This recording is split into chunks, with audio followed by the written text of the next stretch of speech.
Hey everyone, here's another example from section 3.1. This example is a problem where we have to write a quadratic function from a graph. So let's take a look at this graph off to the right, and hopefully you can see this fairly well. But the first thing you want to do is you want to look for the axis of symmetry.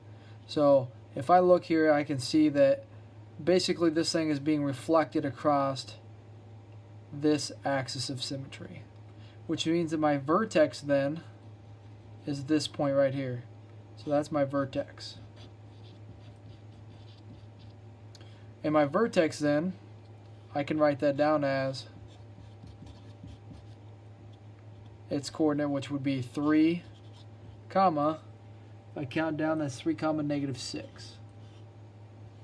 So my vertex is written right there. You can see it's 3, comma, -6. Once you have the vertex, if you remember, they even have the formula written right here for you.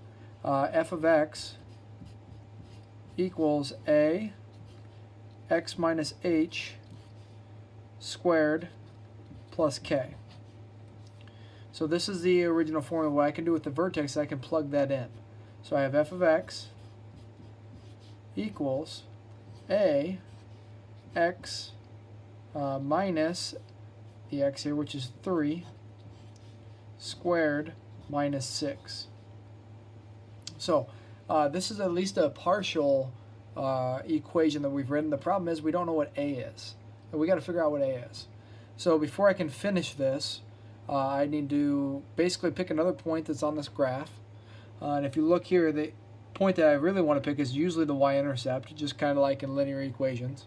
So I'm going to look here, and I see that I'm crossing right through the y-intercept, right at that point 0, -3. So my y-intercept, I'll write that out here. Y-intercept is 0, -3. And you can see that it's written right there. Okay, 0, -3. Oop, didn't mark it right. 0, -3. So that's the y-intercept. I'm going to use that in the equation to find a.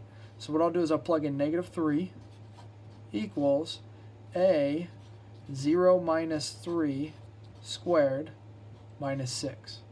So what I've done is I plugged this in for x, I plugged the -3 in for y. After that, then I just need to evaluate this, start inside the parentheses. Well, I'm going to actually add 6 over to this side too. So add 6 to this side, that's going to give 3 equals a, and then in the parentheses, that's just -3 squared. So that'll give 3 equals a times 9. So then I'm going to divide by 9, and I get 3 over 9 equals a, which I know that that equals 1/3 when I reduce it. So this is what a is.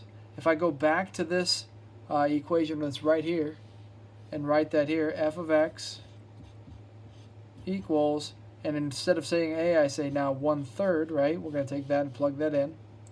I can then finish the equation out, and I now have a quadratic equation that represents this graph right here. So this is my answer.